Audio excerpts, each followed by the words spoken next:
most because, servicing kids with special needs is really expensive. And so they'd rather just not even consider the kid's diagnoses, not to diagnose the kid, than to actually give them the services that they need. So, I think that there needs to be a real wholesale look into that, and part of it needs to be that these people who are controlling their own salaries should be able to just increase them. I know I've got a good friend of mine who's part of CSEA, which is a California, basically it's the non-teacher, it's the union in the schools for people who aren't teachers, so all the other kinds of staff. And his the administration in his district, they just reclassified all their positions to give themselves like massive raises. Like they were getting like 50 and 100K raises. And a system that enables that to happen is going to be enough. So I think that there's like real reforms that need to happen in that. But again, it also is like a district to district thing. It might be a state by state thing in certain cases. But I think that it should be something that doesn't, it should be more like how teachers get paid, where you get paid more based on tenure and qualifications. And you have to earn those extra years to earn those extra dollars, or, have more education to earn those extra dollars or something. I can appreciate that. I want to clarify one thing though, because you keep bringing up the neoliberalism thing, and I understand why. But let me just draw one through line for why I'm not just talking about the privatization of anything. So in the circumstances where you have cost of living going up, and I'm not talking about inflation even right now. I'm talking about how like city centers have become more expensive. It costs more for people to go to a particular place where they think that the education is going to be good. Basically, like the competition between one residence versus another, even in a different state, like it's not as strong because, and now I am talking about current inflation. Like right now, it costs a lot more money to buy a house. Interest rates are up. Like, of course, maybe if you bought your house long enough ago, the value is a lot higher, so you can accommodate for that. But it's harder for people to move around than it used to be.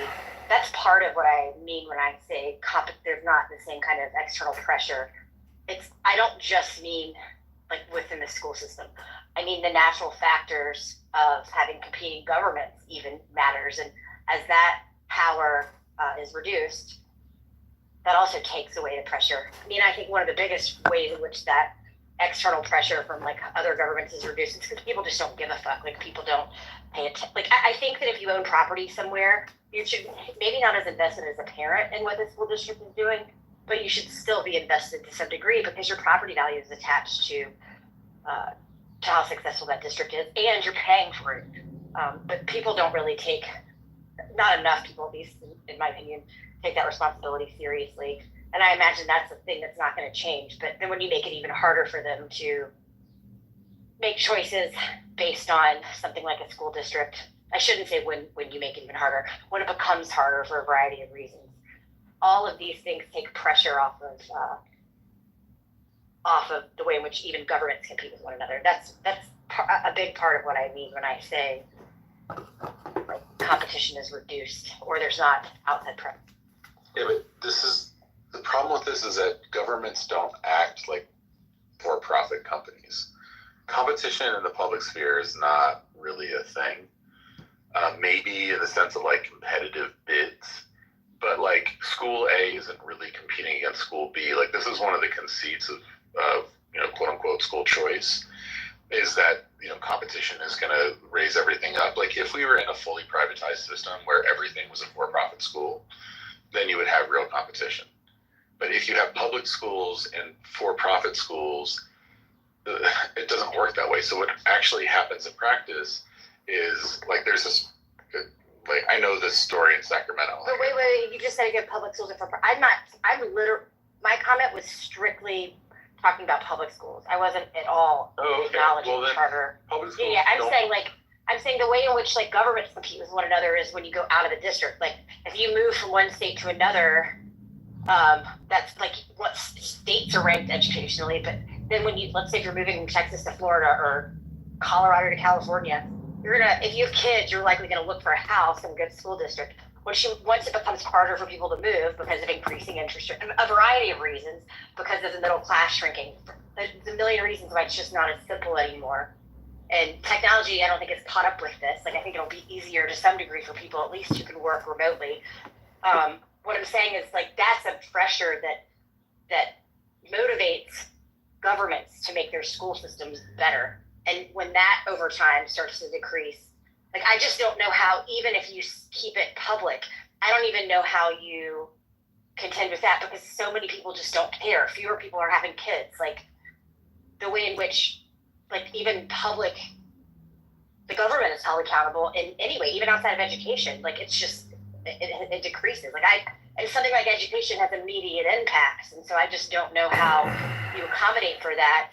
And I don't think that, the private option is the perfect option. But what I'm saying is, if you keep it completely public, what do you do to replace that friction, right? Like, from one district to another, or from one state to another, when it's just not as simple as moving to a good district anymore. That's Yeah, where I was. yeah. I mean, my answer is really Let me simple. respond to that If with you have- evidence. Hold on. Hold on, let Aaron respond, just because I ask was me a directing it question. towards, and then you can. Yeah, so the basic formula for funding, and this is like a simplification, but is essentially 45 local, 45 state, and 10 federal. Right, for most places I would go where I think that that's all. I personally believe that local number is way too fucking high. Every comparable country around the world does not do local funding of schools like this, because they have this crazy idea that all of our kids deserve a quality education. In 40 states in this country, because of the way we fund schools locally, the richer you are, or the richer the family that you come from, the higher the funding in your school. And the poorer your family, the lower the funding that you receive as a student. That, to me, and we know that it actually should be the inverse if we were trying to, educate people to the same outcomes. So, to me, what you're describing is more an indictment of the system, and part of why I said neoliberalism is hell, is that this local funding basically means that, if you have the misfortune of being born in the wrong zip code, good fucking luck. And that's part of why we've seen social mobility go down, is because the opportunities that are afforded to people who get good educations are not available to lots of people who, normally live in sort of the tough part of the city, or, poor rural areas, or to some extent, some of these like exurbs and suburbs that were built somewhat recently and have kind of gone bad, if you will. No, I get that, but so do you not think that this pressure from, whether it be charter or voucher, again, whatever these things are called, do you not think that pressure from the outside, if it can't come from, if it can't come across governments, coming from the outside could be enough to force changes in the way that you're talking about, and be a catalyst for change within the public school system? Like, I'm not saying, my point here isn't that the public school system is definitely going to fail. What I'm saying is something has to force it to change, and it doesn't seem like just voting or just advocacy is doing it. But I don't think that you're saying either of those things. Let me make it simpler. Right now, the way power is allocated in terms of making schools better or worse largely comes down to the property values of the school district, right? Because that's the big difference. Yeah, I totally get that. So what I'm saying is, so until that's changed, but when is that going to be? People have been saying this as long as I can remember. I mean, when I was in high school, this was an argument people made about funding of education. My point is, it's not been changed. It's not being changed. Well, it hasn't. Lots of people. In 10 states. I didn't even realize it was 10. I thought it was only a couple, but fair enough then. Yes, I mean, there's 10 states where there's equitable funding, right? Where the more disadvantaged the community, the higher the funding per student, right? Are the outcomes improving? That's a complicated question to answer. In general, those states have better outcomes overall. But again, I don't want to conflate Massachusetts, which has consistently funded their schools over a long time, with California, which said underfunded them Massachusetts for a long 3 times, and Thugget isn't here. I know, right? Well, that's the only reason I'm saying it. If he was here, I wouldn't say it. because I'd be too annoyed giving him asshole credit for anything. Because fuck those people. Again, just like I hope the Celtics lose terribly. Always. Like my second favorite team in sports is Boston team loses in a bad way. Like ideally like a referee makes a mistake or something. Because fuck them. Anyway, my point is that there are some differences. Like when you change school funding, you can't just change it and in 5 years it's all going to be better. Because like in California, our schools were falling apart. Like it's going to take a long time of really investing in our schools consistently to make up for 40 years of neglect. Sad, but it's true for a lot of schools within California, especially the ones that are in like older places. The suburban schools are often beautiful. So this is wild to me. So this is the one argument that I hear from people who are not advocates for any of these like interventions is that it's not fair to kids whose parents can't afford what they will have to pay, or that like some kids are going to get left behind. I mean, Jesus Christ, like you're saying that 40 years worth of education is going to be in the shitter while we adjust to improve things. Maybe that's true, and that makes sense in terms of how government does shift and how things change. But like in the meantime, is it not fair to like at least acknowledge that there's an opportunity for maybe not a majority, but in some cases I would argue that it could be a majority of kids to see a better educational outcome? Yeah, no, I agree. There's a moral imperative to do everything that we can. All I'm saying is that in terms of measuring the outcomes of making these changes, the timeline is longer. That's all I'm saying. So if Massachusetts has consistently funded its schools well, and for the most part, over decades, it's going to be better off than California, which just started funding its schools well to the extent it does in recent years. That's all I'm saying. So for me, what I believe is we need much better school funding. I do think that there's accountability that needs to go into that. Like you brought up administrative pay. I totally agree with that as a point of like something that needs to be addressed. What I don't think is that, quote unquote school choice or the dollars following the kid or vouchers or any of that stuff is an actual solution to the problem. I think that we've tried to find some magical silver bullet when it comes to education and fixing public schools, and a lot of it is like reducing class size, making sure that the facilities aren't all fucked up, like making sure that the teachers aren't working second jobs at night because they're not getting paid enough. Like I think a lot of it is kind of the basics, and we underrate how much we've been like underfunding those basics in lots of places, and then we go, oh look, it's not working. It's like, well, yeah, I mean, what did you expect was going to happen? Well, I guess since you were replying to like measuring the outcomes, which I understood the reason there was confusion there after you said that, so I apologize for thinking you were making a different point. But I will say, even though your point wasn't that you won't see changes, but it's hard to measure them state by state in the way that I was asking for, because it's hard to measure them, I imagine it's hard to even feel them to some degree. It's also hard to make a case to parents about how things are improving. So I don't know. I don't know why you would expect people to trust in the government that is failing at a thing if it takes 40 years to make the case that it's not failing anymore. And I'm not saying that, you're saying that people should just trust it. So I don't expect this movement to go away. But the one thing I will say is that even if every single one of, let's say every single policy implemented that allows for any of this to go through in any state, in any district, in any city, in any town, in bumblefuck, whatever, if every single one of them fail, which I think is extremely unlikely.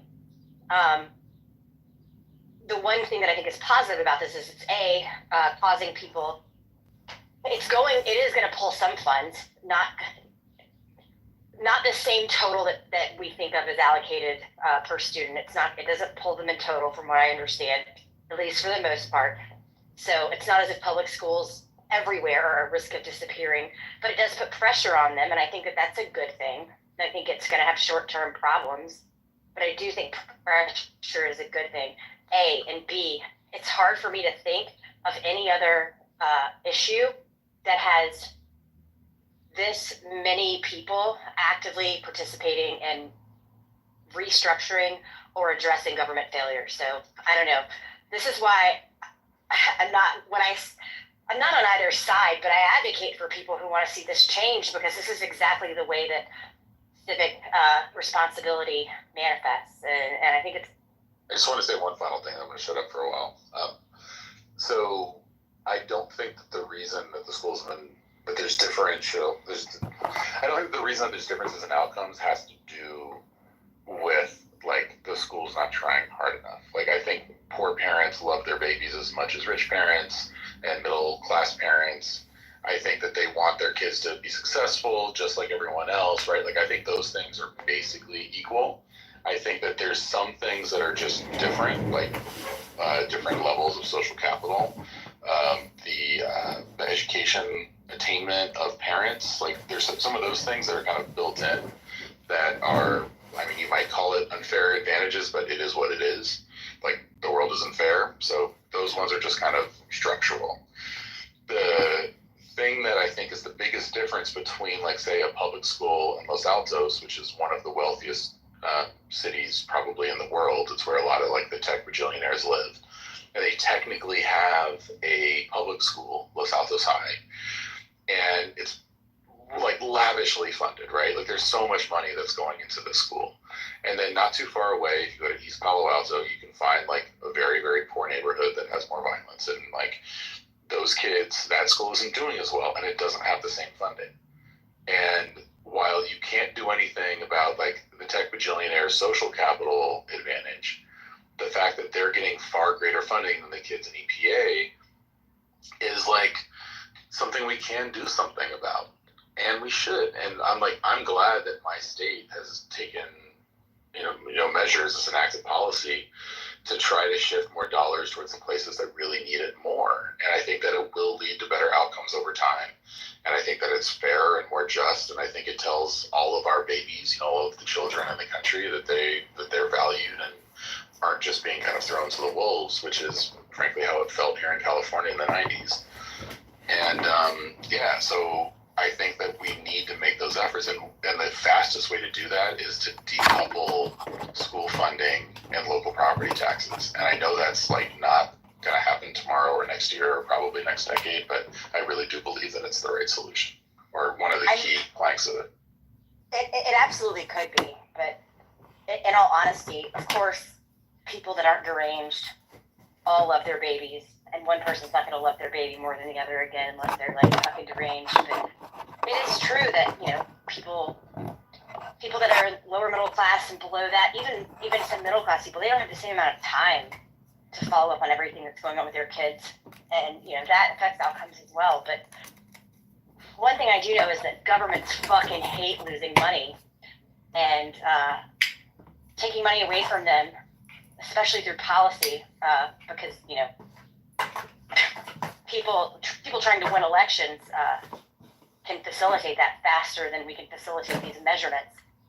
Governments fucking hate it, and they'll start to make changes if they start to lose too much money. And that's why I say that, to the extent that these things aren't completely destructive, which I don't think that they are, they may not be totally successful, but the fact that they're threatening dollars for the government, that will facilitate change. So all in all, I think that these movements are going to be met with an equal and opposite resistance from the government. And the government's going to have to do something to quell the anger of the.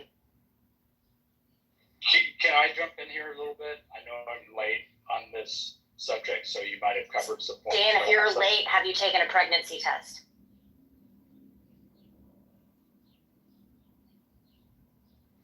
It's a joke, Stan.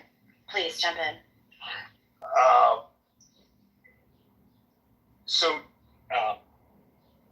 Now you're worried, aren't you? No, I'm going to make sure I get a pregnancy test here shortly. So broadly, I think that the problem with some of these charter school developments is that what you do is you pick out the students that are cheaper to cover, and you lead the more expensive students to the public school, which causes a problem. And when I bring that up, what I mean that we also so we talked about this some. We're talking like you're talking about special needs circumstances. Like this was addressed to some degree, and I think that you're right. I think you're absolutely right.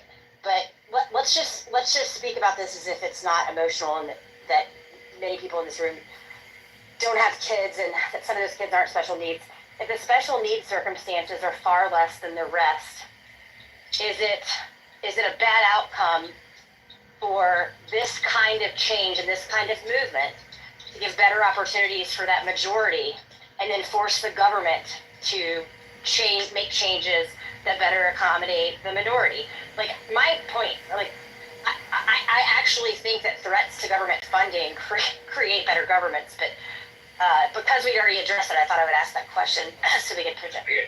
Okay, so you're right that it's going to make changes, and I would actually say that there's some states, like the state of Massachusetts, that has done a great job. You can look at the outcomes. It's well rated. I think there's other states. Dan, we're not. We can't say Massachusetts again.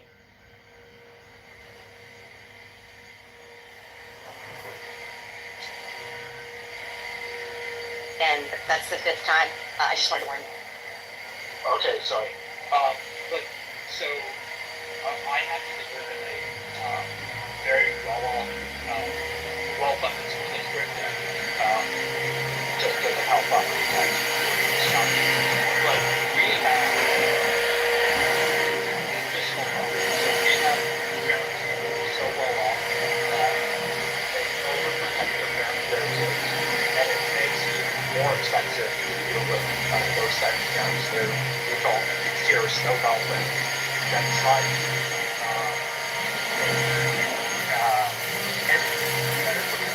Actually constructive to the process of education, because their kids then are exempted from doing homework.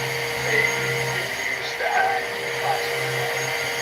ranking in high school. So as society work well, so that's a problem there. But the most important part, and I know you've addressed this already, is kids don't get to pick their parents. And some parents care more about schooling. They happen to live in a more expensive school district, and if you care more about school, you're going to help the kids. And the data shows that you can try, if you can do early childhood development, where people are starting at a more equal footing, and help them along, that ultimately they're going to be more successful in school.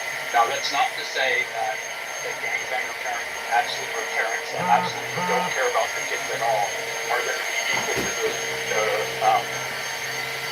the parents that really care, that are knowledge industry workers and maybe first generation knowledge industry workers to really push their kids. Those kids are likely to do well in school, but we really do need to offer everybody the same opportunity. Now, there's also another problem with the charter schools. In that they tend to have somewhat of a more monotonous group of folks that are easier to teach, and perhaps of all the same religion, perhaps of all the same ethnic background, which probably doesn't work perfectly if you want to build a melting pot. A further thing is that in big cities, it works to offer charter schools, but for rural folks, it doesn't offer to have charter school. It doesn't work well to have charter schools because you really can't fund it. So there's a potential that some of these kids are going to switch to online schools, and the data shows that some kids can do well in online schools, but many can't. And we make the assumption that because it works for two of the three or some legislators, that they can just assume that everybody else is going to be able to learn online. Outcomes are going to be horrific then. And then let's see, the other point. Maybe you should save it, because nobody's going to even address the first two today because they've forgotten them by now. All right. I'll come back to that. Which of those three are you most interested in people responding? It's probably more up to what other people want to read.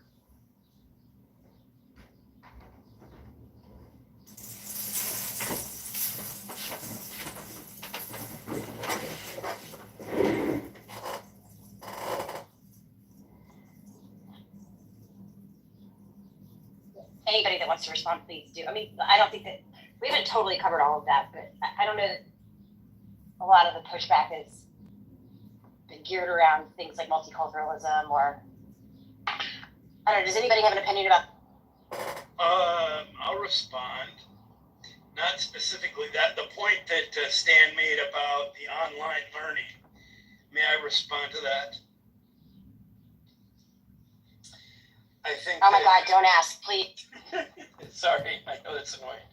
I think that trying to make things perfect for everybody is always futile, right?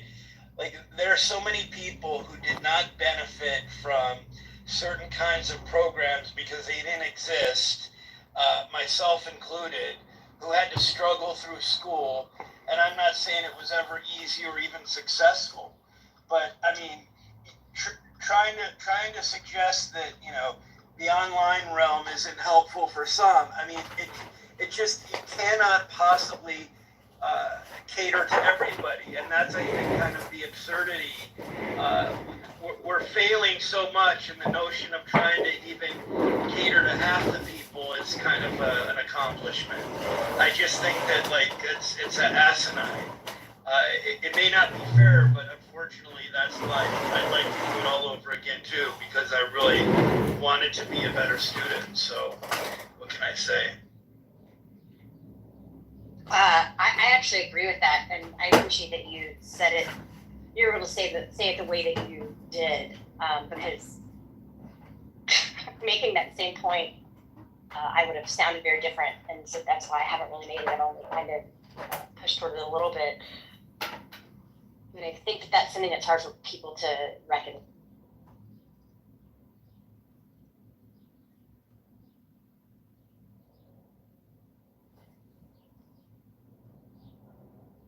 Yeah, I And mean, you want to respond? oh, sorry, I didn't hear. Sorry, I cut out, so I didn't hear. No, go on.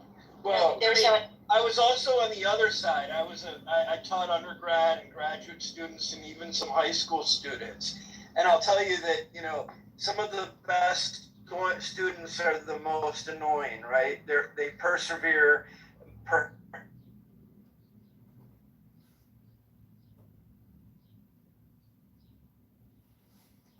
I don't think it's just me.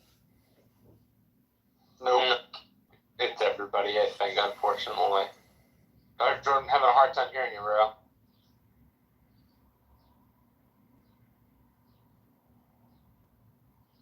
I'm not convinced that this X thing works, because when you don't have a good signal, that means the data is not transferring appropriately, and these emojis are just data, but whatever.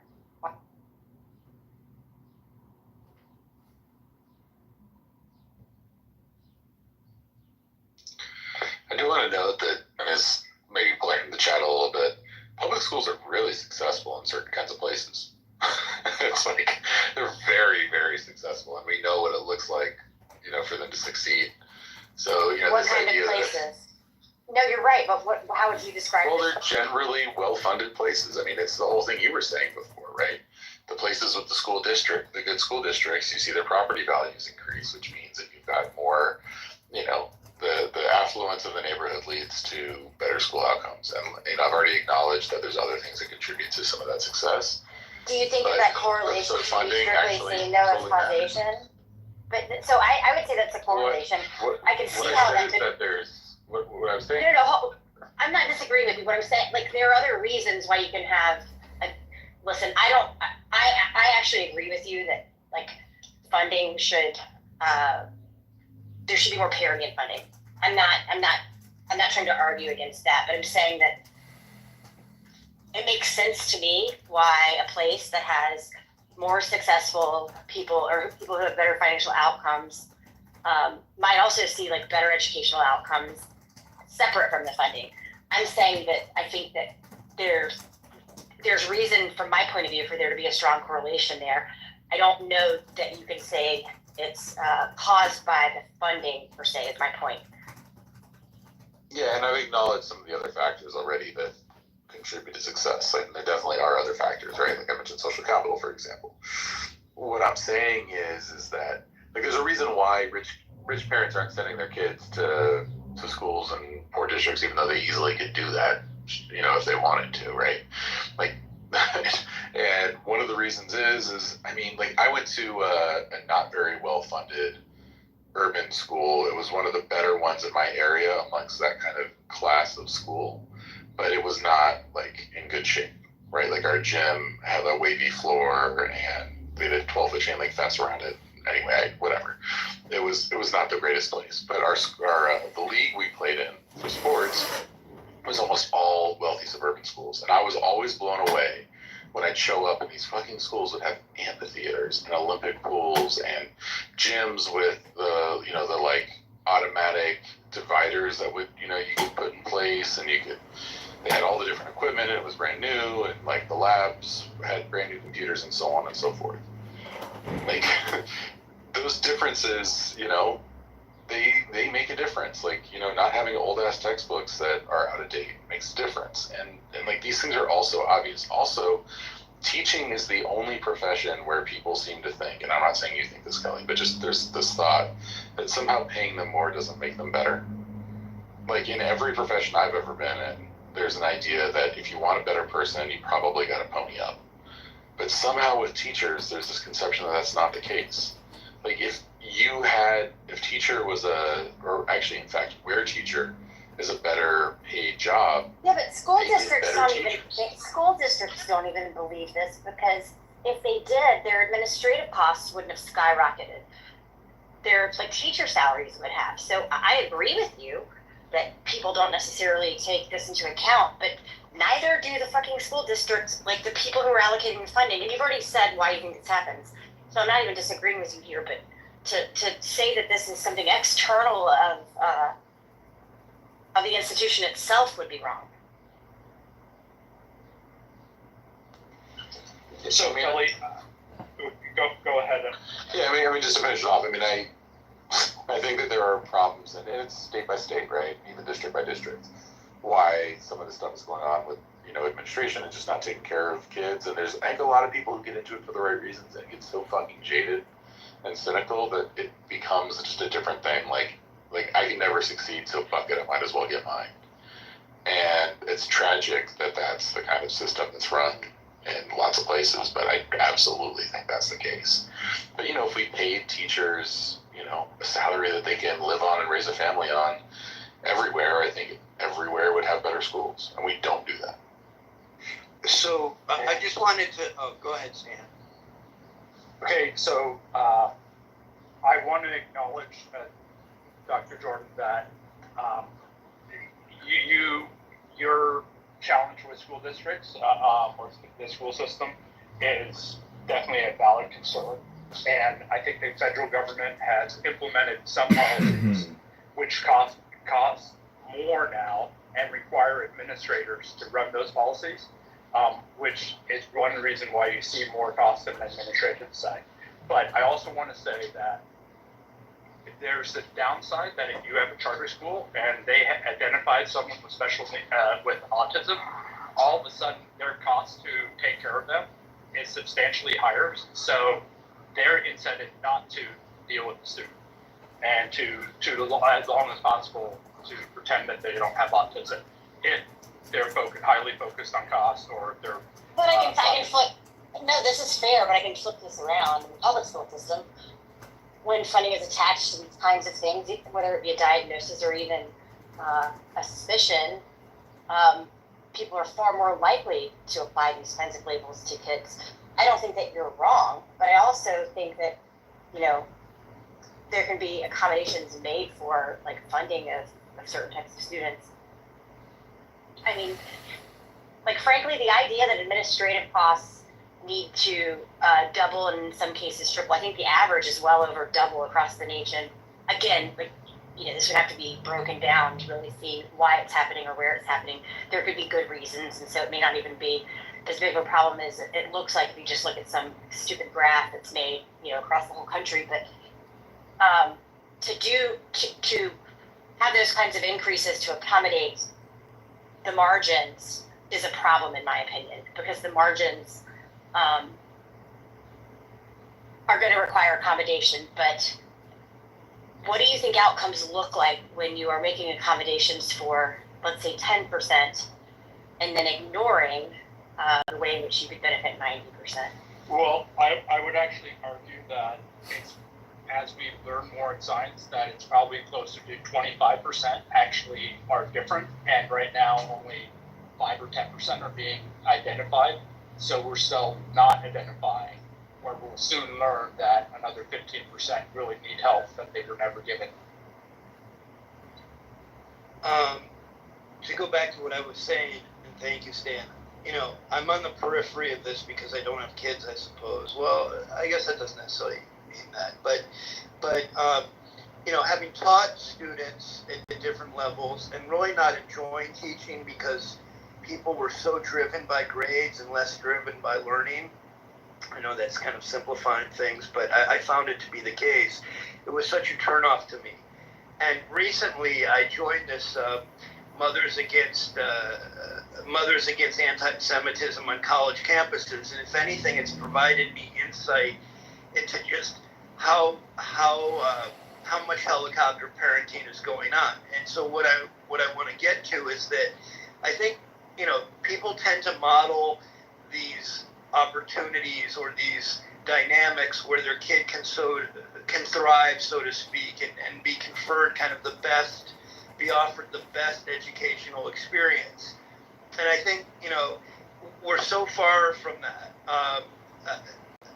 These parents are such busybodies, not really aware of, they're just not connecting the dots themselves. And it's quite a turnoff, to be honest with you. So, you know, I think that if we can get to a place where we don't try to use the best schools as examples, because I'm not so sure the best schools are in fact the best schools. If you go to some institution where you're rather sheltered, you're kind of you're among peers that, you know, are very much siloed in their own ways, right?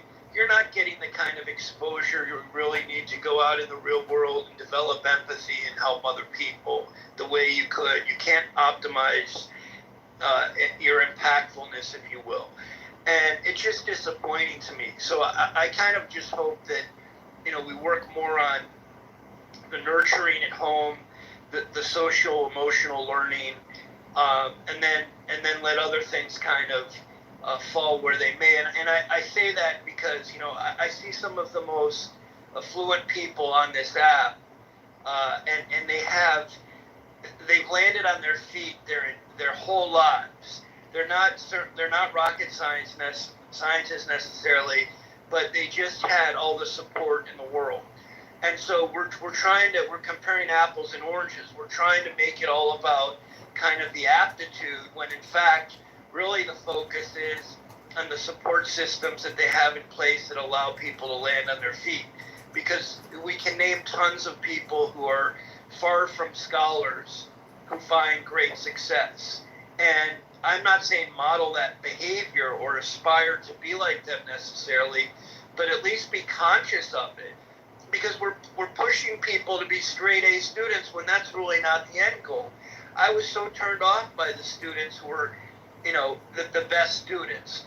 Their personalities weren't necessarily compatible with a work environment, right?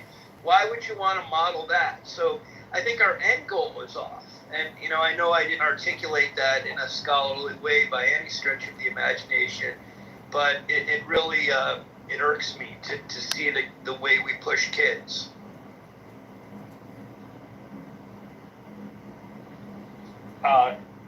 Dr. Jordan, I compliment your thoughts there. Thank you. No, I think that's an interesting way to look at it. The only, I guess, I wouldn't even say it's pushback, but the only consideration I think that is meaningful there is that, you know, once you get out of school, these kinds of metrics that may not be useful in determining who's the best student, they're used in the real world. And so at least to the degree that these, having to accept these metrics help kids accept them as adults in the IRL, that's important. But I don't necessarily, I do agree with you that maybe the way in which they're taught doesn't have to be Well, perhaps. attached to increasing them in the same ways, if that makes any sense. Yeah, and perhaps forgive this analogy, but think of all the people you know who have these very impressive cars, sports cars, right? They never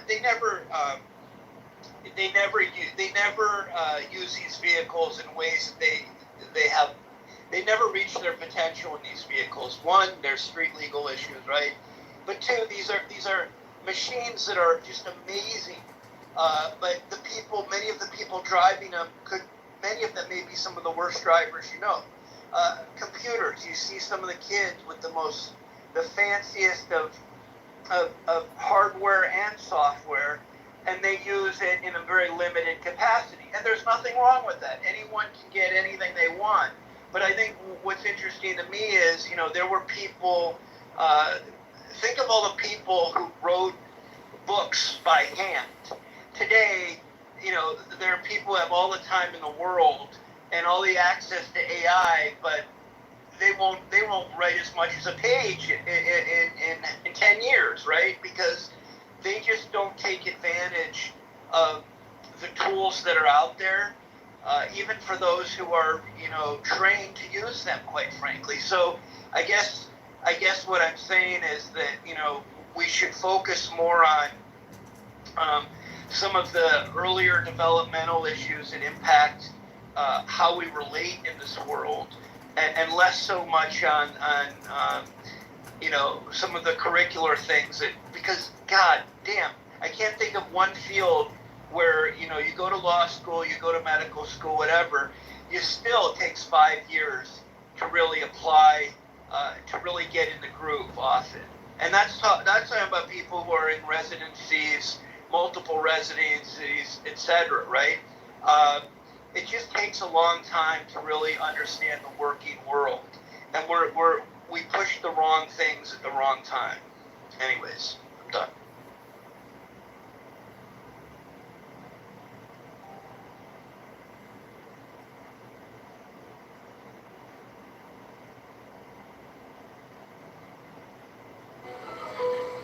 Well done, Viv. You got the presents, the balloons, and the raptor cake. Now how Can I point out one other thing that may be not well received?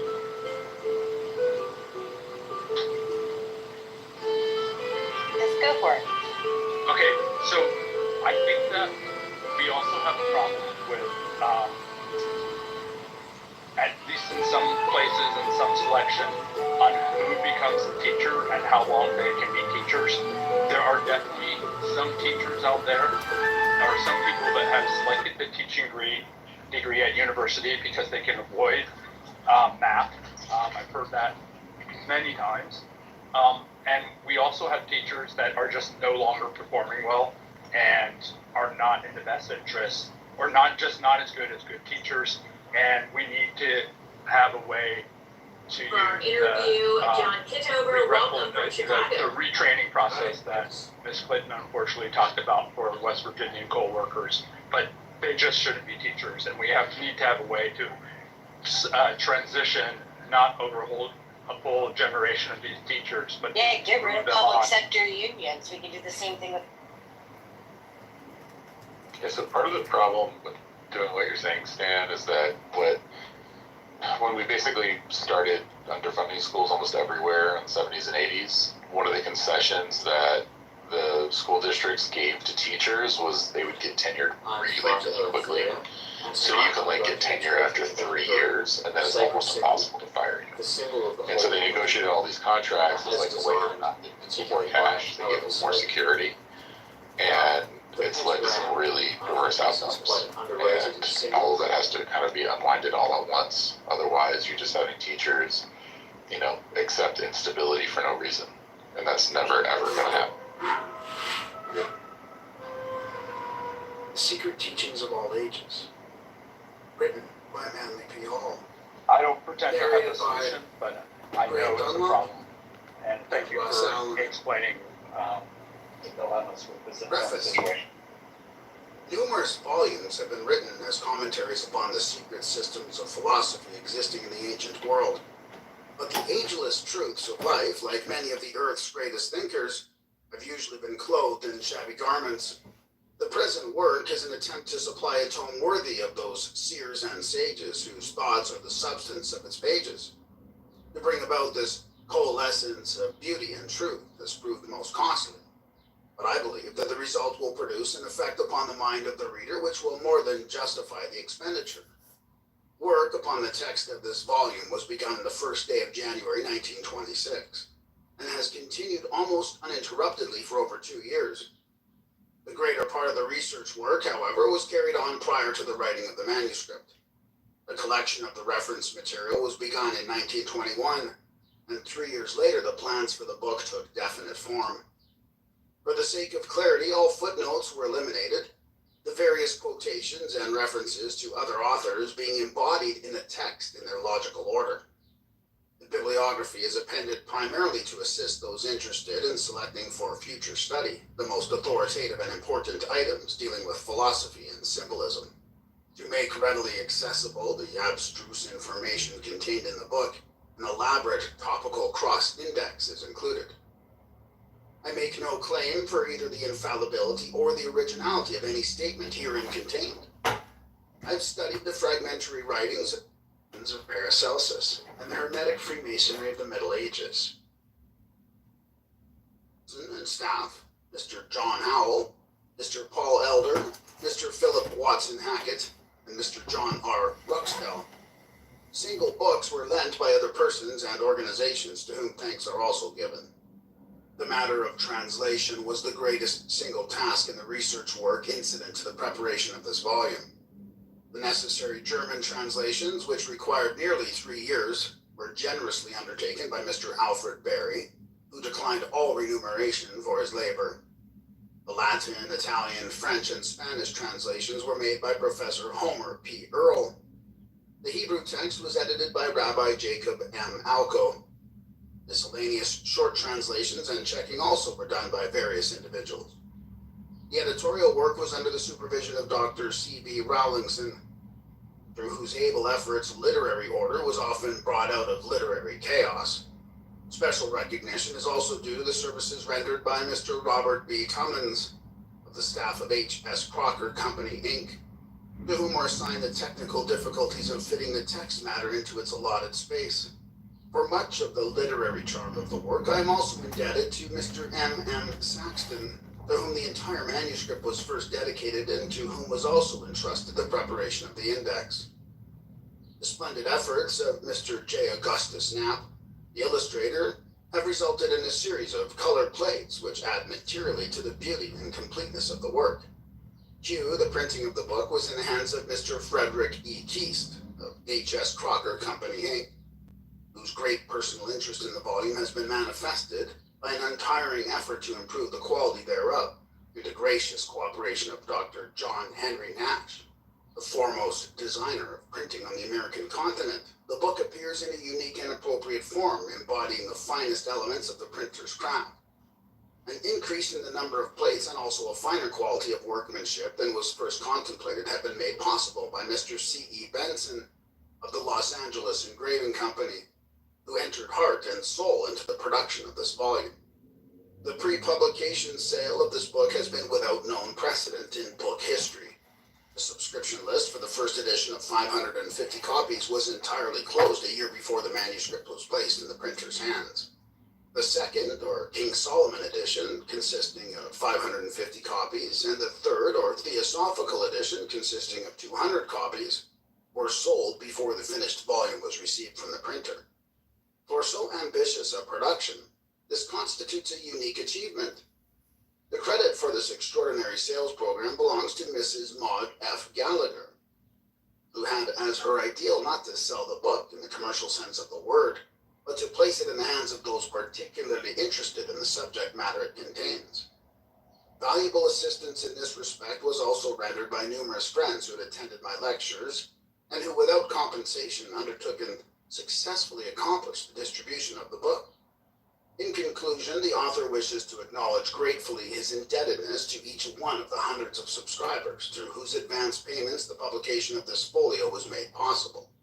To undertake the enormous expense involved was entirely beyond his individual means, and those who invested in the volume had no assurance of its production and no security other than their faith in the integrity of the writer. I sincerely hope that each reader will profit from the perusal of this book, even as I have profited from the writing of it. The years of labor and thought expended upon it have meant much to me. The research work discovered to me many great truths. The writing of it discovered to me the laws of order and patience. The printing of it discovered to me new wonders of the arts and crafts. And the whole expertise has discovered to me a multitude of friends whom otherwise I might never have known. And so, in the words of John Bunyan, I penned it down until at last it came to be, for length and breadth the bigness which you see. Manly P. Hall, Los Angeles, California, May 28th, 1928. Free Tory. Introduction. Philosophy is the science of estimating values. The superiority of any state or substance over another is determined by philosophy. By assigning a position of primary importance to what remains when all that is secondary has been removed, philosophy thus becomes the true index of priority, or emphasis in the realm of speculative thought. The mission of philosophy, a priori, is to establish the relation of manifested things to their invisible ultimate cause or nature. Philosophy, writes Sir William Hamilton, has been defined as the science of things divine and human, and of the causes in which they are contained, Cicero. The science of effects by their causes, Hobbes. The science of sufficient reasons, Leibniz. The science of things possible inasmuch as they are possible, Wolff. The science of things evidently deduced from first principles, Descartes. The science of truths, sensible and abstract, the Condillac. The application of reason to its legitimate objects, Teneman. The science of the relations of all knowledge to the necessary ends of human reason, Kant. The science of the original form of the ego or mental self, Krug. The science of sciences, Fichte. The science of the absolute, von Schelling. The science of the absolute indifference of the ideal and real, von Schelling. Or the identity of identity and non-identity, Hegel. See lectures on metaphysics and logic. The 6 headings under which the disciplines of philosophy are commonly classified are metaphysics, which deals with such abstract subjects as cosmology, theology, and the nature of being. Logic, which deals with the laws governing rational thinking, or as it has been called, the doctrine of fallacies. Ethics, which is the science of morality, individual responsibility, and character, concerned chiefly with an effort to determine the nature of good. Psychology, which is devoted to an investigation and classification of those forms of phenomena referable to a mental origin. Epistemology, which is the science concerned primarily with the nature of knowledge itself and the question of whether it may exist in an absolute form. And aesthetics, which is the science of the nature and of the reactions awakened by the beautiful, the harmonious, the elegant, and the noble. Plato regarded philosophy as the greatest good ever imparted by divinity to man. In the 20th century, however, it has become a ponderous and complicated structure of arbitrary and irreconcilable notion, yet each substantiated by almost incontestable logic. The lofty theorems of the old academy, which Iamblichus likened to the nectar and ambrosia of the gods, have been so adulterated by opinion, which Heraclitus declared to be a falling sickness of the mind, that the heavenly mead would now be quite unrecognizable to this great Neoplatonist. Convincing evidence of the increasing superficiality of modern scientific and philosophic thought is its persistent drift towards materialism. When the great astronomer Laplace was asked by Napoleon why he had not mentioned God in his Traité de la Mécanique Céleste, the mathematician naively replied, "Sire, I have no need for that hypothesis."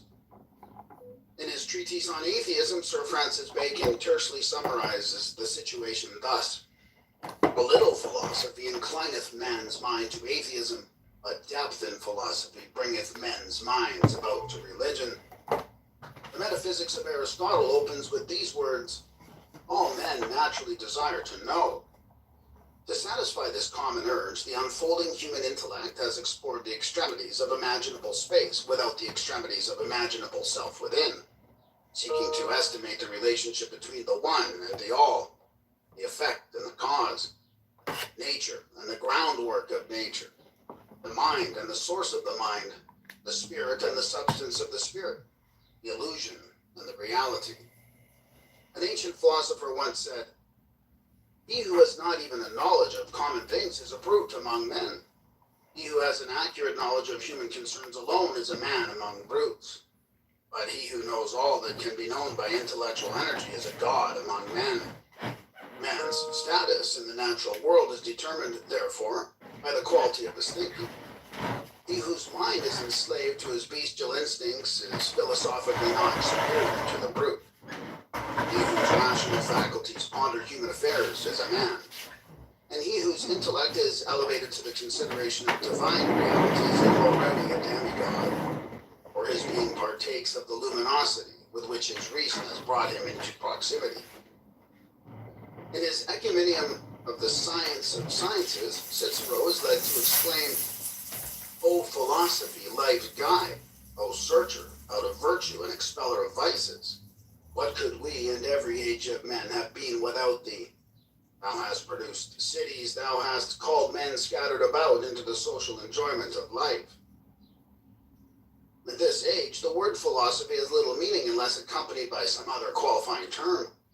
The body of philosophy has been broken up into numerous isms, more or less antagonistic, which have become so concerned with the effort to disprove each other's fallacies that the sublimer issues of divine order and human destiny have suffered deplorable neglect. The ideal function of philosophy is to serve as the stabilizing influence in human thought. By virtue of its intrinsic nature, it should prevent man from ever establishing unreasonable codes of life. Philosophers themselves, however, have frustrated the ends of philosophy by exceeding in their wool-gathering those untrained minds, whom they are supposed to lead in the straight and narrow path of rational thinking. To list and classify any but the more important of the now recognized schools of philosophy is beyond the space limitations of this volume. The vast area of speculation covered by philosophy will be appreciated best after a brief consideration of a few of the outstanding systems of philosophic discipline which have swayed the world of thought during the last 26 centuries.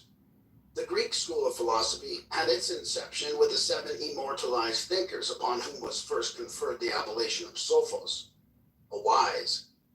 According to Diogenes Laertius, these were Thales, Solon, Tylon, Pittacus, Bias, Cleobulus, and Periander. Water was conceived by Thales to be the primal principle or element upon which the earth floated like a ship, and earthquakes were the result of disturbances in this universal sea. Since Thales was an Ionian, the school perpetrating his tenets became known as the Ionic. He died in 546 BC and was succeeded by Anaximander, who in turn was followed by Anaximenes, Anaxagoras, and Archelaus, with whom the Ionic school ended.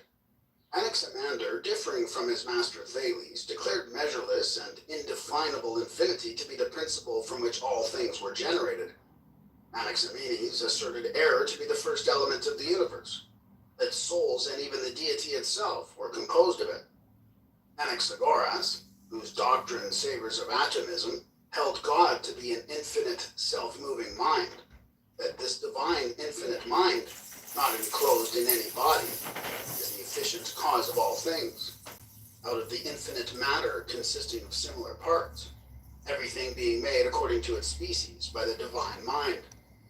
When all things were at first confusedly mingled together, came and reduced them to order. Archelaus declared the principle of all things to be twofold, mind, which was incorporeal, and air, which was corporeal. The rarefaction and condensation of the latter resulting in fire and water, respectively. The stars were conceived by Archelaus to be burning iron places. Heraclitus, who lived 536 to 470 BC, and is sometimes included in the Ionic school. In his doctrine of change and eternal flux asserted fire to be the first element, and also the state into which the world would ultimately be reabsorbed. The soul of the world he regarded as an exhalation from its humid parts, and he declared the ebb and flow of the sea to be caused by the sun. After Pythagoras of Samos, its founder, the Italic or Pythagorean school, numbers among its most distinguished representatives Empedocles, Epicharmus, Archytas, Alcmaeon, Hippasus, Philolaus, and Eudoxus. Pythagoras, 580 to 500 BC, conceived mathematics to be the most sacred and exact of all sciences, and demanded all of who came to him for a study of familiarity with arithmetic, music, astronomy, and geometry. He laid special emphasis upon the philosophic life as a prerequisite to wisdom. Pythagoras was one of the first teachers to establish a community wherein all the members were of mutual assistance to one another in the common attainment of the higher sciences. He also introduced the discipline of retrospection as essential to the development of the spiritual mind. Pythagoreanism may be summarized as a system of metaphysical speculation concerning the relationships between numbers and the causal agencies of existence. This school also first expounded the theory of celestial harmonics, or the music of the spheres. John Reuchlin said of Pythagoras that he taught nothing to his disciples before the discipline of silence, silence being the first rudiment of contemplation. In his Sophists, Aristotle credits Empedocles with the discovery of rhetoric. Both Pythagoras and Empedocles accepted the theory of transmigration, the latter saying, "A boy I was, then did a maid become. A plant, bird, fish, and in the vast sea swum." Archytas is credited with invention of the screw and the crane. Pleasure he declared to be a pestilence because it was opposed to the temperance of the mind. He considered a man without deceit to be as rare as a fish without bones. The Eleatic sect was founded by Xenophanes, 570 to 480 BC, who was conspicuous for his attacks upon the cosmologic and theogonic fables of Homer and Hesiod.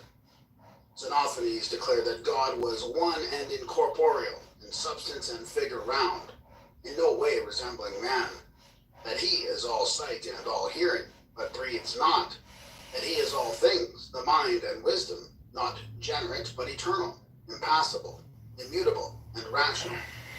Xenophanes believed that all existing things were eternal, that the world was without beginning or end, and that everything which was generated was subject to corruption. He lived to a great age and is said to have buried his sons with his own hands. Parmenides studied under Xenophanes, but never entirely subscribed to his doctrines. Parmenides declared the senses to be uncertain and reason the only criterion of truth. He first asserted the earth to be round and also divided its surface into zones of heat and cold. Melissus, who is included in the Eleatic school, held many opinions in common with Parmenides. He declared the universe to be immovable because, occupying all space, there was no place to which it could be moved. He further rejected the theory of a vacuum in space. Zeno of Elea also maintained that a vacuum could not exist. Rejecting the theory of motion, he asserted that there was but one God, who was an eternal, ungenerated being. Like Xenophanes, he conceived deity to be spherical in shape. Leucippus held the universe to consist of two parts, one full and the other a vacuum. From the infinite, a host of minute fragmentary bodies descended into the vacuum, where through continual agitation they organized themselves into spheres of substance. The great Democritus, to a certain degree, enlarged upon the atomic theory of Leucippus. Democritus declared the principles of all things to be twofold, atoms and vacuum. Both, he asserted, are infinite, atoms in number, vacuum in magnitude. Thus, all bodies must be composed of atoms or vacuum. Atoms possess two properties, form and size, both characterized by infinite variety. The soul Democritus also conceived to be atomic in structure and subject to dissolution with the body. The mind he believed to be composed of spiritual atoms. Aristotle intimates that Democritus obtained his atomic theory from the Pythagorean doctrine of the monad. Among the Eleatics are also included Protagoras and Anarchus. Socrates, 469 to 399 BC, the founder of the Socratic sect, being fundamentally a skeptic, did not force his opinions upon others, but through the medium of questionings caused each man to give expression to his own philosophy. According to Plutarch, Socrates conceived every place as appropriate for reaching in that whole world was a school of virtue. He held that the soul existed before the body, and prior to immersion therein, was endowed with all knowledge. That when the soul entered into the material form, it became stupefied, but that by discourses upon sensible objects, it was caused to reawaken and to recover its original knowledge. On these premises was based his attempt to stimulate the soul power through irony and inductive reasoning. It has been said of Socrates that the sole subject of his philosophy was man. He himself declared philosophy to be the way of true happiness, and its purpose twofold. One, to contemplate God, and two, to abstract the soul from corporeal sense. The principles of all things he conceived to be three in number: God, matter, and ideas. Of God he said, "What he is I know not. What he is not I know." Matter he defined as the subject of generation and corruption. Idea as an incorruptible substance, the intellect of God. Wisdom he considered the sum of the virtues. Among the prominent members of the Socratic sect were Xenophon, Aeschines, Crito, Simon, Glauca, Simmias, and Cebes. Professor Zeller, the great authority on ancient philosophies, has recently declared the writings of Xenophon relating to Socrates to be forgeries. When the Clouds of Aristophanes, a comedy written to ridicule the theories of Socrates, was first presented, the great skeptic himself attended the play. During the performance, which caricatured him seated in a basket high in the air studying the sun, Socrates rose calmly in his seat, the better to enable the Athenian spectators to compare his own unprepossessing features with the grotesque mask worn by the actor impersonating him. The Elean sect was founded by Phaedo of Elis, a youth of noble family who was bought from slavery at the instigation of Socrates, and who became his devoted disciple. Plato so highly admired Phaedo's mentality that he named one of the most famous of his discourses the Phaedo. Phaedo was succeeded in his school by Plisthenes, who in turn was followed by Menedemus. Of the doctrines of the Elean sect, little is known. Menedemus is presumed to have been inclined toward the teachings of Stipo and the Megarian sect. When Menedemus's opinions were demanded, he answered that he was free, thus intimating that most men were enslaved to their opinions. Menedemus was apparently of somewhat belligerent temperament and often returned from his lectures in a badly bruised condition. That which is not the same is different from that with which it is not the same. This point being admitted, Menedemus continued, "To benefit is not the same as good, therefore good does not benefit."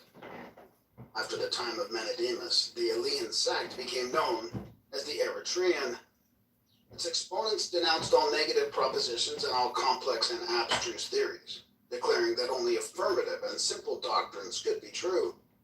The Megarian sect was founded by Euclid of Megara, not the celebrated mathematician, a great admirer of Socrates. The Athenians passed a law decreeing death to any citizen of Megara found in the city of Athens. Nothing daunted, Euclid donned woman's clothing and went at night to study with Socrates. After the cruel death of their teacher, the disciples of Socrates, fearing a similar fate, fled to Megara, where they were entertained with great honor by Euclid. The Megarian school accepted the Socratic doctrine that virtue is wisdom, adding it to the Eleatic concept that goodness is absolute unity and all change and illusion of the senses. Euclid maintained that good has no opposite and therefore evil does not exist. Being asked about the nature of the gods, he declared himself ignorant of their disposition, save that they hated curious persons.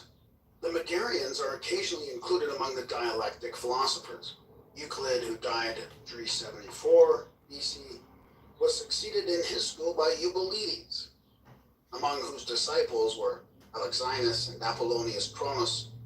Euphantus, who lived to great age and wrote many tragedies, was among the foremost followers of Eubulides. Diodorus is usually included in the Megarian school, having heard Eubulides lecture. According to legend, Diodorus died of grief because he could not answer instantly certain questions asked him by Steelpole, at one time master of the Megarian school. Diodorus held that nothing could be moved, since to be moved it must be taken out of the place in which it is and put into the place where it is not, which is impossible because all things must always be in the places where they are.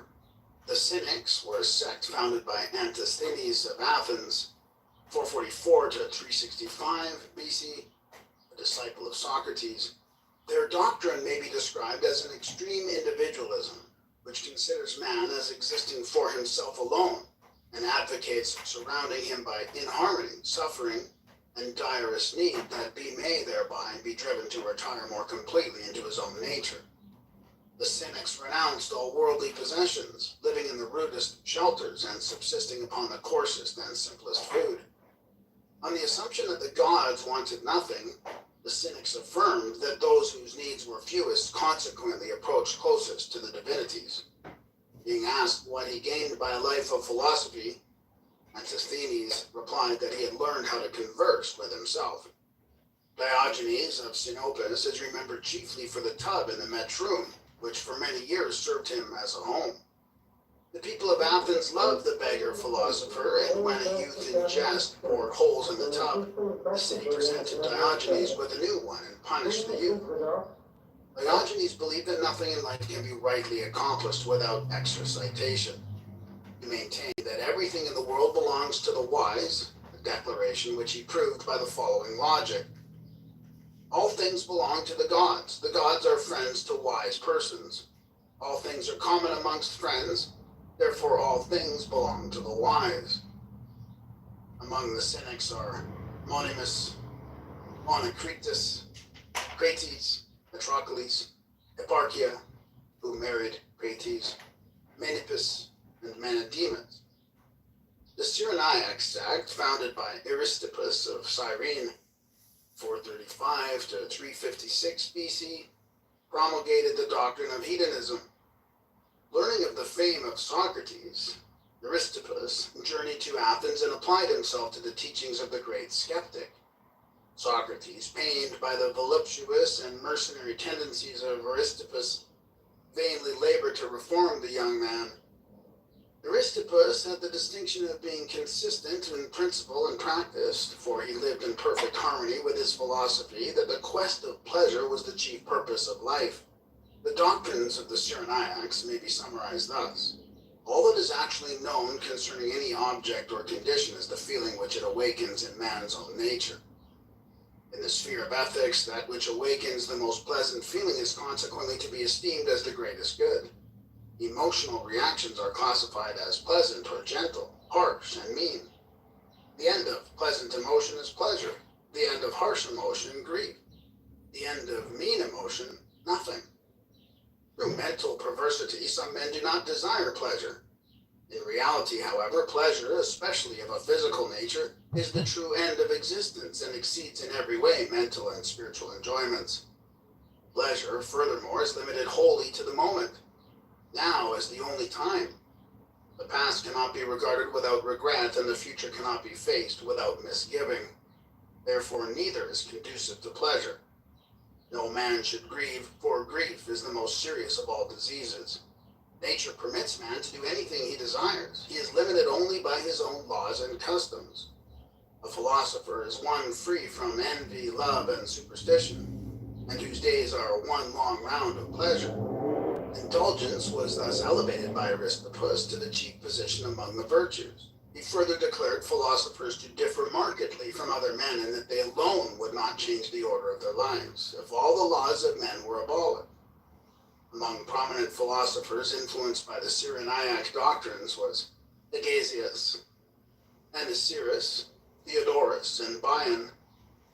The sect of the academic philosophers instituted by Plato, 427 to 347 BC, was divided into three major parts: the Old, the Middle, and the New Academy. Among the old academics were Chrysippus, Xenocrates, Coleman, Crates, and Crantor. Arcelaus instituted the Middle Academy, and Carneades founded the New. Chief among the masters of Plato was Socrates. Plato traveled widely and was initiated by the Egyptians into the profundities of Hermetic philosophy. He also derived much from the doctrines of the Pythagoreans. Cicero describes the threefold constitution of Platonic philosophy as comprising ethics, physics, and dialectics. Plato defined good as threefold in character: good in the soul, expressed through the virtues; good in the body, expressed through the symmetry and endurance of the parts; and good in the external world, expressed through social position and companionship. In the book of Chrysippus on Platonic definitions, the great Platonist thus defines God: a being that lives immortally by means of himself alone, sufficing for his own blessedness, the eternal essence, cause of his own goodness.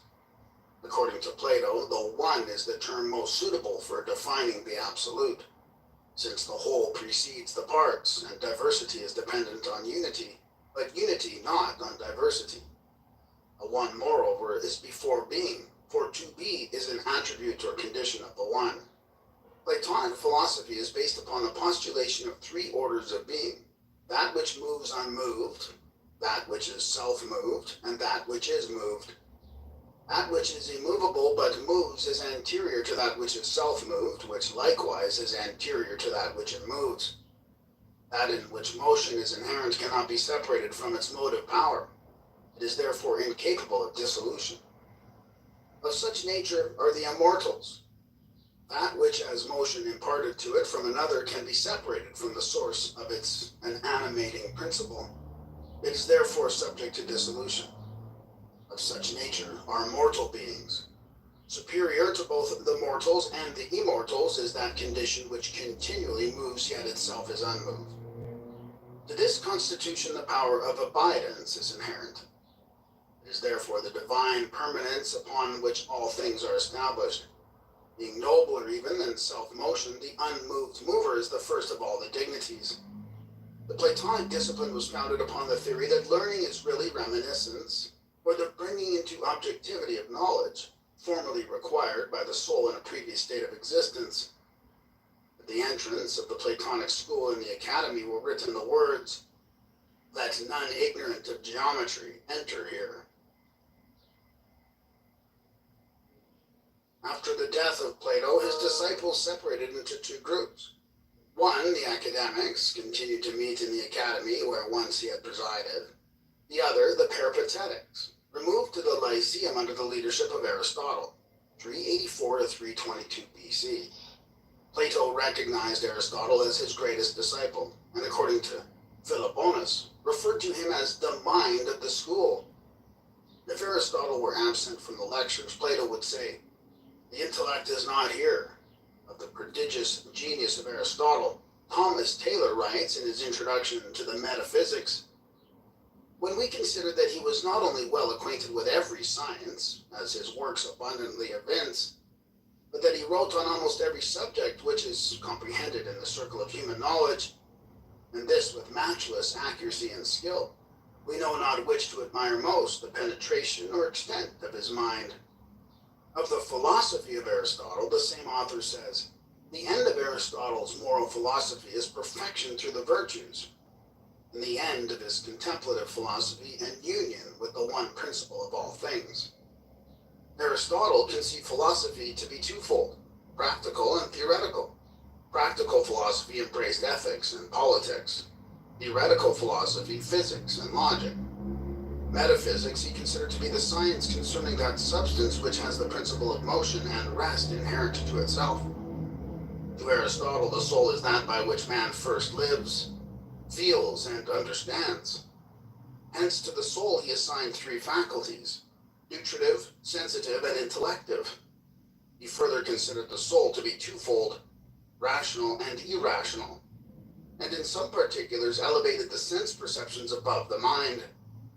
Aristotle defined wisdom as the science of first causes. The four major divisions of his philosophy are dialectics, physics, ethics, and metaphysics. God is defined as the first mover. the best of beings, an immovable substance, separate from sensible things, void of corporeal quantity, without parts and indivisible. Platonism is based upon a priori reasoning, Aristotelianism upon posteriori reasoning. Aristotle taught his pupil Alexander the Great to feel if he had not done a good deed, he had not reigned that day. Among his followers were Theophrastus, Strato, Lyco, Aristo, Critolaus, and Diodorus. Of skepticism as propounded by Pyrrho of Elis, 365 to 275 BC, and by Timon, Sextus Empiricus, said that those who seek must find or deny they have found or can find, or persevere in the inquiry. Those who suppose they have found truth are called dogmatists. Those who think it incomprehensible are the academics. Those who still seek are the skeptics. The attitude of skepticism towards the knowable is summed up by Sextus Empiricus in the following words. But the chief ground of skepticism is that to every reason there is an opposite reason equivalent, which makes us forbear to dogmatize. The skeptics were strongly opposed to the dogmatists and were agnostic in that they held the accepted theories regarding deity to be self-contradictory and undemonstrable. How, asked the skeptic, can we have indubitate knowledge of God, knowing not his substance, form, or place? For while philosophers disagree irreconcilably on these points, their conclusions cannot be considered as undoubtedly true. Since absolute knowledge was considered unattainable, the skeptics declared the end of their discipline to be in opinionatives, in disturbance, in impulsives, moderation, and in disquietives, suspension. The sect of the Stoics was founded by Zeno, 340 to 265 BC, the Citian, who studied under Crates, the Cynic, from which sect the Stoics had their origin. Zeno was succeeded by Cleanthes, Chrysippus, Zeno of Tarsus, Diogenes, Antipater, Panaetius, and Posidonius. Most famous of the Roman Stoics are Epictetus and Marcus Aurelius. The Stoics were essentially pantheists, since they maintained that as there is nothing better than the world is God. Zeno declared that the reason of the world is diffused throughout it as a seed. Stoicism is a materialistic philosophy enjoining voluntary resignation to natural law. Chrysippus maintained that good and evil being contrary, both are necessary since each sustains the other. The soul was regarded as a body distributed throughout the physical form and subject to dissolution with it. Though some of the Stoics held that wisdom prolonged the existence of the soul, actual immortality is not included in their tenets. The soul was said to be composed of 8 parts: the 5 senses, the generative power, the vocal power, and an 8th or hegemonic part. Nature was defined as God mixed throughout the substance of the world. All things were looked upon as bodies, either corporeal or incorporeal. Meekness marked the attitude of the Stoic philosopher. While Diogenes was delivering a discourse against anger, one of his listeners spat contemptuously in his face. Receiving the insult with humility, the great Stoic was moved to retort, "I am not angry, but am in doubt whether I ought to be so or not." Epicurus of Samos, 341 to 270 BC, was the founder of the Epicurean sect, which in many respects resembles the Cyrenaic, but is higher in its ethical standards. The Epicureans also posited pleasure as the most desirable state, but conceived it to be a grave and dignified state achieved through renunciation of those mental and emotional inconstancies which are productive of pain and sorrow. Epicurus held that as the pains of the mind and soul are more grievous than those of the body, so the joys of the mind and soul exceed those of the body. The Cyrenaics asserted pleasure to be dependent upon action or motion. The Epicureans claimed rest or lack of action to be equally productive of pleasure. Epicurus accepted the philosophy of Democritus concerning the nature of atoms and based his physics upon this theory. The Epicurean philosophy may be summed up in 4 canons. 1. Sense is never deceived, and therefore every sensation and every perception of an appearance is true. 2. Opinion follows upon sense and is superadded to sensation and capable of truth or falsehood. 3. All opinion attested or not contradicted by the evidence of sense is true. 4. An opinion contradicted or not attested by the evidence of sense is false. Among the Epicureans of note were Metrodorus of Lampsacus, Zeno of Sidon, and Phaedrus. Eclecticism may be defined as the practice of choosing apparently irreconcilable doctrines from antagonistic schools and constructing therefrom a composite philosophic system in harmony with the convictions of the eclectic himself. Eclecticism can scarcely be considered philosophically or logically sound, for as individual schools arrive at their conclusions by different methods of reasoning, so the philosophic product of fragments from these schools must necessarily be built upon the foundation of conflicting premises. Eclecticism, accordingly, has been designated the layman's cult. In the Roman Empire, little thought was devoted to philosophic theory. Consequently, most of its thinkers were of the eclectic type. Cicero is the outstanding example of early eclecticism, for his writings are a veritable potpourri of invaluable fragments from earlier schools of thought. Eclecticism appears to have had its inception at the moment when men first doubted the possibility of discovering ultimate truth. Observing all so-called knowledge to be mere opinion at best, the less studious furthermore concluded that the wiser course to pursue was to accept that which appeared to be most reasonable of the teachings of any school or individual. From this practice, however, arose a pseudo-broad-mindedness devoid of the elements of preciseness found in true logic and philosophy. The Neo-Pythagorean school flourished in Alexandria during the 1st century of the Christian era.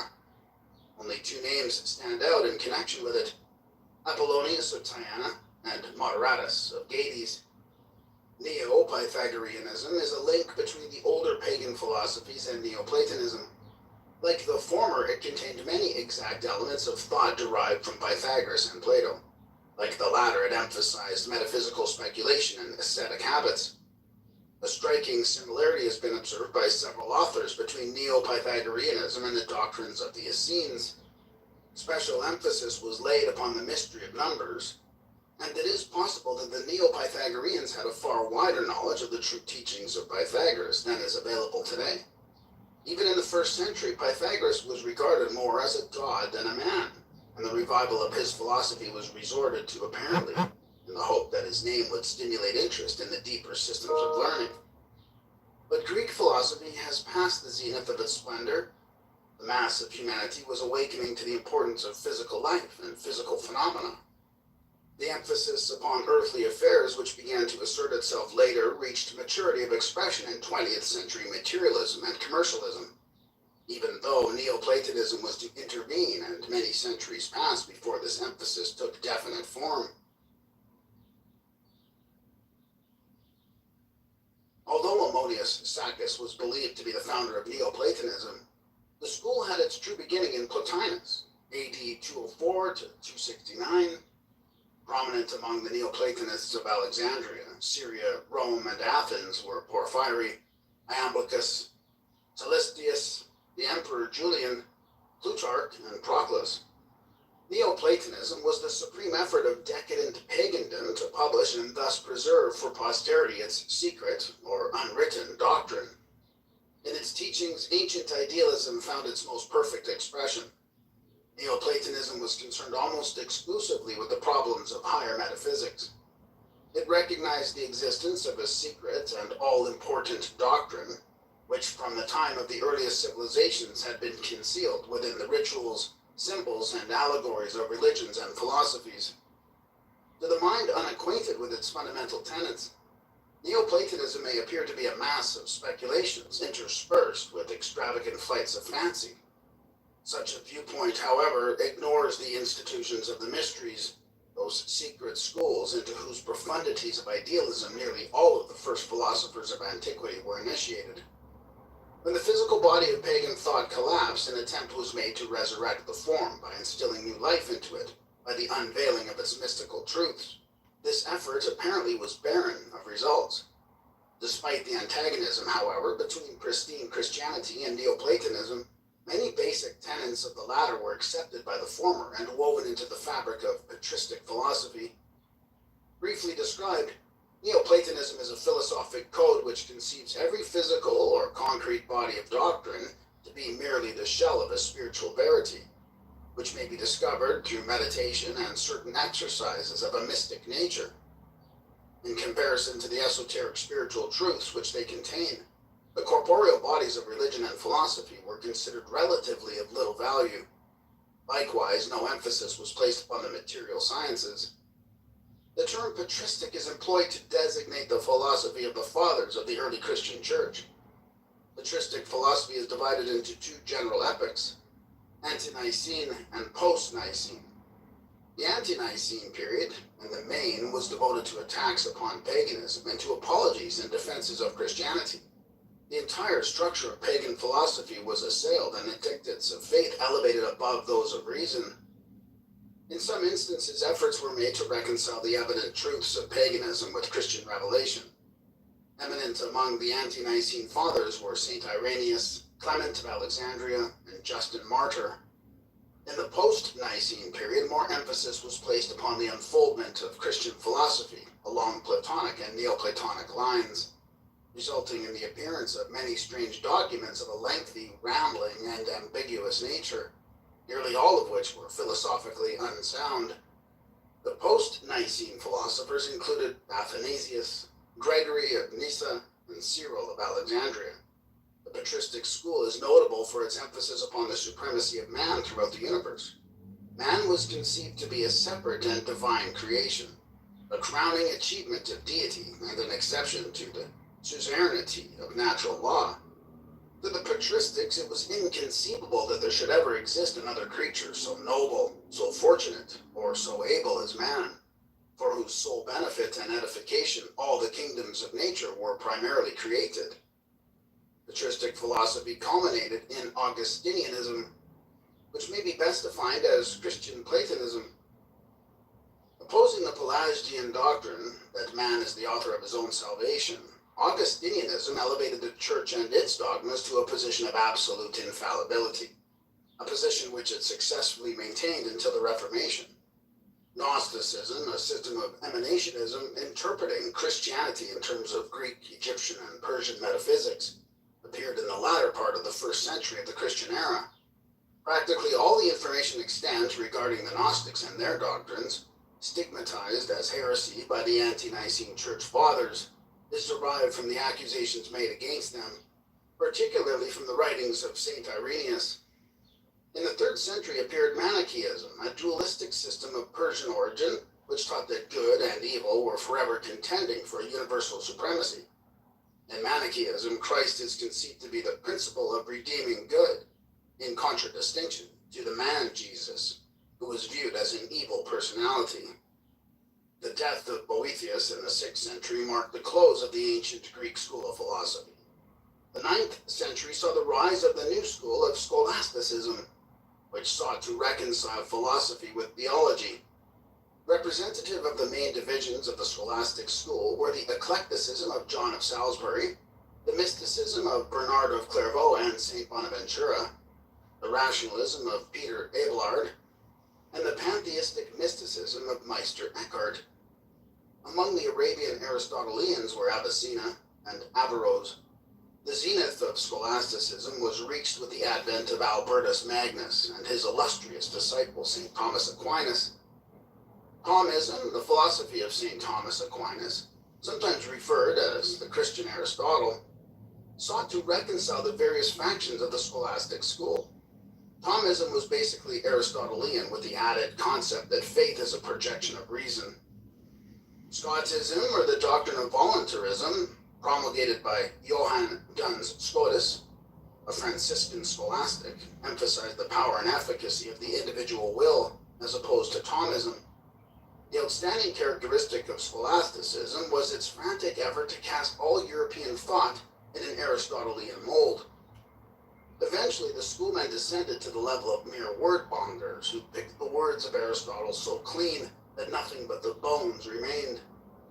It was this decadent school of meaningless verbiage against which Sir Francis Bacon directed his bitter shafts of irony, and which he relegated to the potter's field of discarded notions.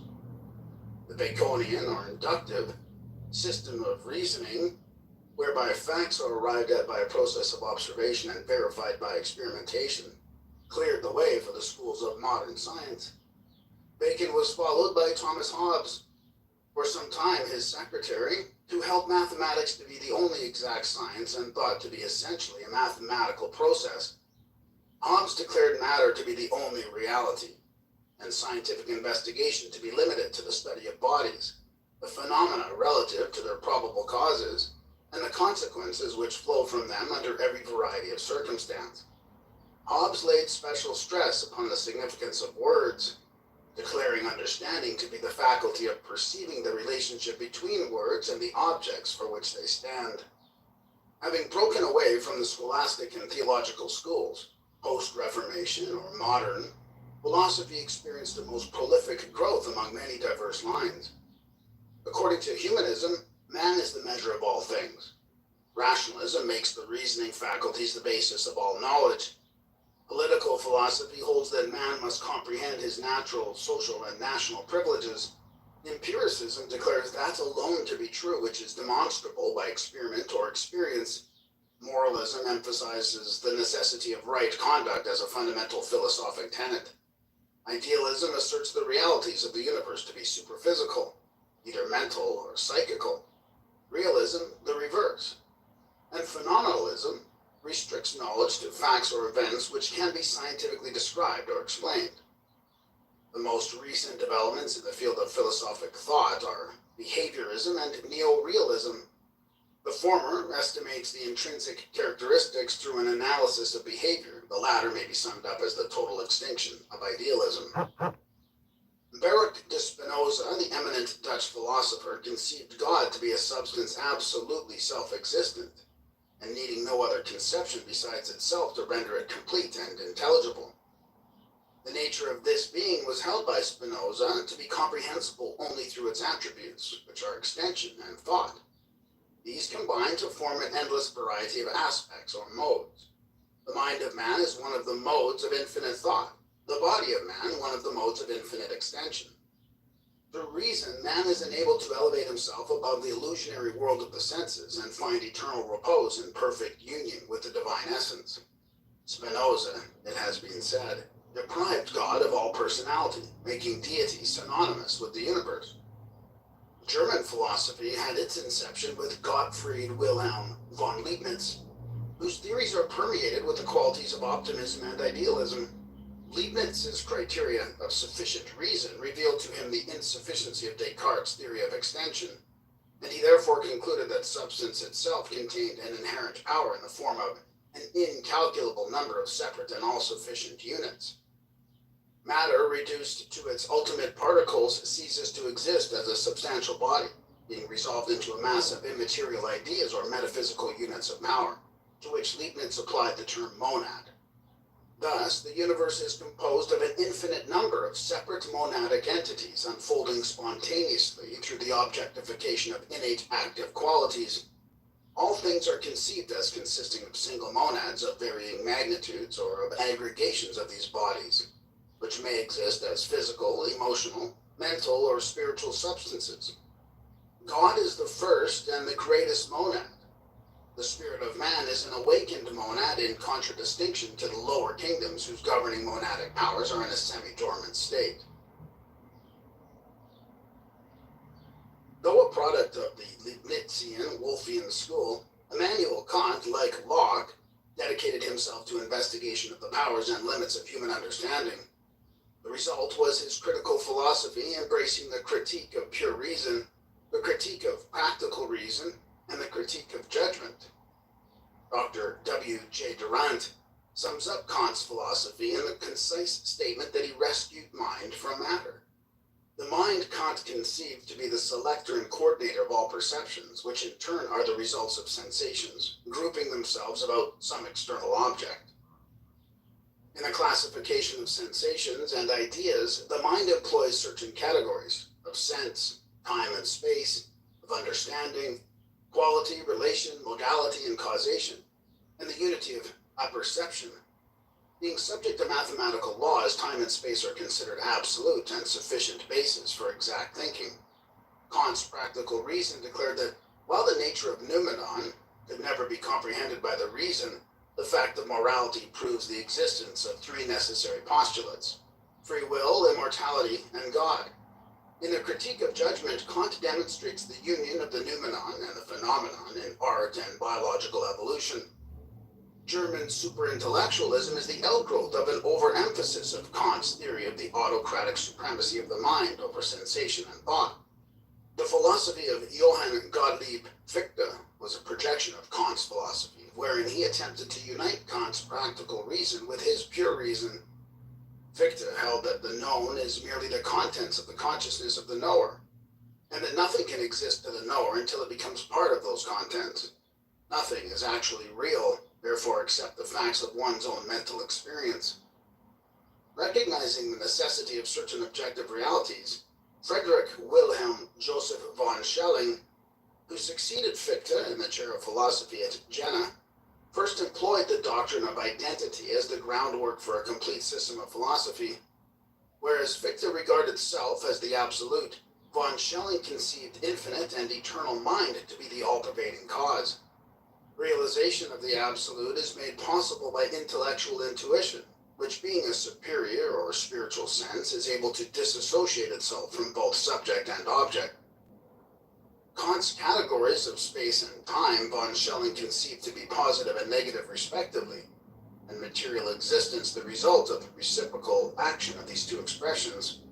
Von Schelling also held that the absolute in its process of self-development proceeds according to a law of rhythm consisting of three movements. The first, a reflective movement, is the attempt of the infinite to embody itself in the finite. The second, that of subsumption, is the attempt of the absolute to return to the infinite after involvement in the finite. The third, that of reason, is the neutral point wherein the two former movements are blended. George Wilhelm Friedrich Hegel considered the intellectual intuition of von Schelling to be philosophically unsound, and hence turned his attention to the establishment of a system of philosophy based upon pure logic. Of Hegel, it has been said that he began with nothing and showed with logical precision how everything had proceeded from it in logical order. Hegel elevated logic to a position of supreme importance, in fact, as a quality of the absolute itself. God he conceived to be a process of unfolding which never attains to the condition of unfoldment. In like manner, thought is without either beginning or end. Hegel further believed that all things owe their existence to their opposites, and that all opposites are actually identical. Thus, the only existence is the relationship of opposites to each other, through whose combinations new elements are produced. As the divine mind is an eternal process of thought never accomplished, Hegel assails the very foundation of theism, and his philosophy limits immortality to the overflowing deity alone. Evolution is consequently the never-ending flow of divine consciousness out of itself. All creation, though continually moving, never arrives at any state other than that of ceaseless flow. Johann Friedrich Herbart's philosophy was a realistic reaction from the idealism of Fichte and von Schelling.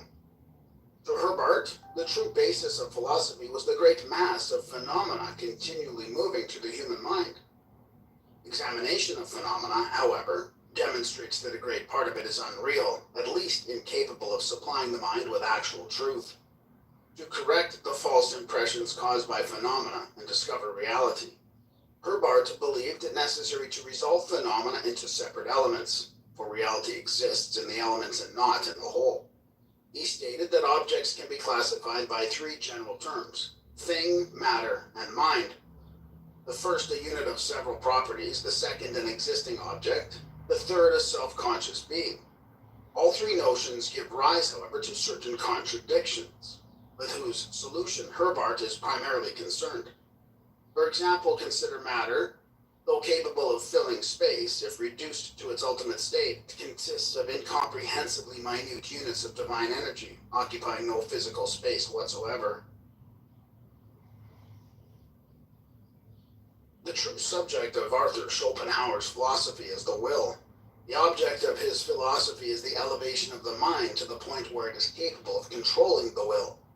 Schopenhauer likens the will to a strong blind man who carries on his shoulders the intellect, which is a weak lame man possessing the power of sight. The will is the tireless cause of manifestation, and every part of nature the product of will. The brain is the product of the will to know, the hand the product of the will to grasp. The entire intellectual and emotional constitutions of man are subservient to the will, and are largely concerned with the effort to justify the dictates of the will. Thus, the mind creates elaborate systems of thought simply to prove the necessity of the thing willed. Genius, however, represents the state wherein the intellect has gained supremacy over the will, and the life is ruled by reason and not by impulse. The strength of Christianity, said Schopenhauer, lay in its pessimism and conquest of individual will. His own religious viewpoints resemble closely the Buddhistic. To him, nirvana represented the subjugation of will. Life, the manifestation of the blind will to live, he viewed as a misfortune, claiming that the true philosopher was one who, recognizing the wisdom of death, resisted the inherent urge to reproduce his kind. Of Friedrich Wilhelm Nietzsche, it has been said that his peculiar contribution to the cause of human hope was the glad tidings that God had died of pity. The outstanding features of Nietzsche's philosophy are his doctrine of eternal recurrence and the extreme emphasis placed by him upon the will to power, a projection of Schopenhauer's will to live. Nietzsche believed the purpose of existence to be the production of a type of all-powerful individual, designated by him the Superman. This Superman was the product of careful culturing, for if not separated forcibly from the mass and consecrated to the production of power, the individual will sink back to the level of the deadly mediocre. Love, Nietzsche said, should be sacrificed to the production of the Superman, and those only should marry who are best fitted to produce this outstanding type. Nietzsche also believed in the rule of the aristocracy, both blood and breeding being essential to the establishment of this superior type. Nietzsche's doctrine did not liberate the masses. It rather placed over them supermen, for whom their inferior brothers and sisters should be perfectly reconciled to die. Ethically and politically, the Superman was a law unto himself. To those who understand the true meaning of power to be virtue, self-control and truth, the ideality behind Nietzsche's theory is apparent. To the superficial, however, it is a philosophy heartless and calculating, concerned solely with the survival of the fittest. Of the other German schools of philosophic thought, limitations of space preclude detailed mention. The more recent developments of the German school are Freudianism and relativism, often called the Einstein theory. The former is a system of psychoanalysis through psychopathic and neurological phenomena. The latter attacks the accuracy of the mechanical principles dependent upon the present theory of velocity. René Descartes stands at the head of the French school of philosophy and shares with Sir Francis Bacon the honor of founding the systems of modern science and philosophy. As Bacon based his conclusions upon observation of external things, so Descartes founded his metaphysical philosophy upon observation of internal things. Cartesianism, the philosophy of Descartes, first eliminates all things and then replaces as fundamental those premises without which existence is impossible. Descartes defined an idea, and that which fills the mind when we conceive a thing